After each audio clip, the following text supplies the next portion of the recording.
Man, great day. First, I'd just like to say congratulations to the Hall of Honor inductees, man. Tunch, Kolb, Lake, and Lips, man. Those are some Steeler names right there. Congratulations to those guys and their families. Excited about the work we had an opportunity to do here today. Answering the bell, coming back out for the second day in a row, carrying our pads, putting ourselves in competitive circumstances where we have to deal with some of the attrition things associated with this process. We were leaking a little bit in some areas, man, but it's an opportunity for guys to show their mettle and rise up, and certain guys to put their conditioning on display. And that's the thing about this process. One man's misfortune is another man's opportunity. Somebody's unavailable. It's increased availability for someone else, provided they're positioned to take it. And conditioning is an element of that. We'll see what the tape looks like and see who was able to make positive of extra work under the circumstances. That's a big component of it as well. You know, opportunities happen in this game, and you got to be ready to seize it, man. There's so many examples of that. How about Spillane last year, you know, getting an opportunity to play an increased role, and people got a chance to get to know him. That only happens if you're highly conditioned and prepared for the opportunity. So we cite examples like that. We take them through processes like this to prepare them and ready them for those moments.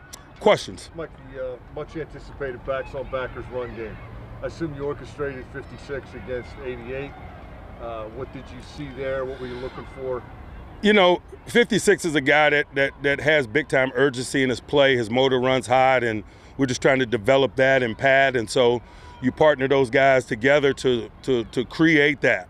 That's the iron-on-iron principle. There's a rhyme and reason to a lot of the matchups, and usually it's about one man's strength versus another element of the next man's game that needs improvement. And in the case of those two, we just like the finish of Alex, and so we're going to pit pad in those circumstances. Mike, the 2-minute drill with Ben going to have to make it a little bit more difficult next time. It was pretty quick.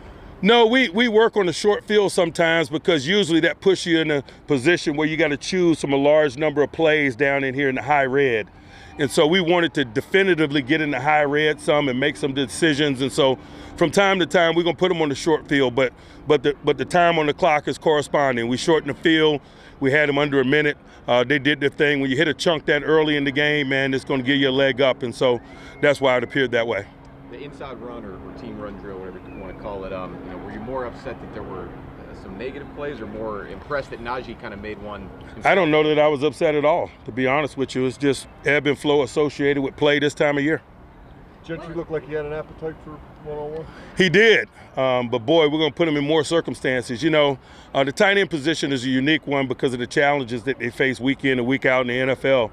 Some weeks, man, they're blocking outside linebackers. Some weeks they're blocking big men, 4-3 ends. And so that's why some tight ends look like Pat and some tight ends look like Zach. You know, Zach is a guy that has a skill set in the body to match up with 4-3 people. And so he better distinguish himself in those circumstances. What distinguishes a back who can catch the ball versus a great pass catching back? I'm sorry? A guy who could just catch a ball, like, okay, he can catch, versus a guy who is really a great pass catcher. Like Le'Veon for you years ago was a great pass catching back. You know, it's just I guess I don't understand what you're asking there. What makes a back a great pass catcher? Just, you know, first the ability to win and create space, and usually in tight space areas.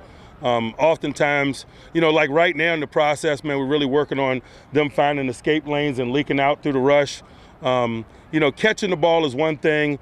Being a consistent component in the passing game is another, and those are awareness-related things and not necessarily skills relative to catching. Mike, you had a couple more drops in team periods and prior. Is that just this time of the year, or 5 in a row, or is that explanation of why it might have happened? I'm sorry, you know.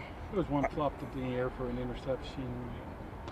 What period you talking about? What's that one where Gentry, Shakir, and Brown. Yeah, Gentry's got to catch it.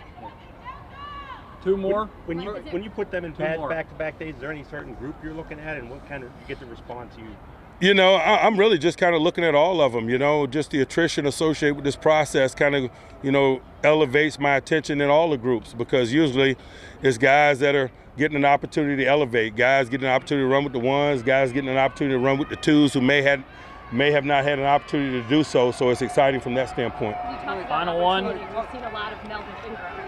What has really stood out about him? He knows how to play. He's a veteran. You feel his veteran presence. You see the thoughtfulness in his skills relative to his position. He looks like a guy that's done this for a while at this level.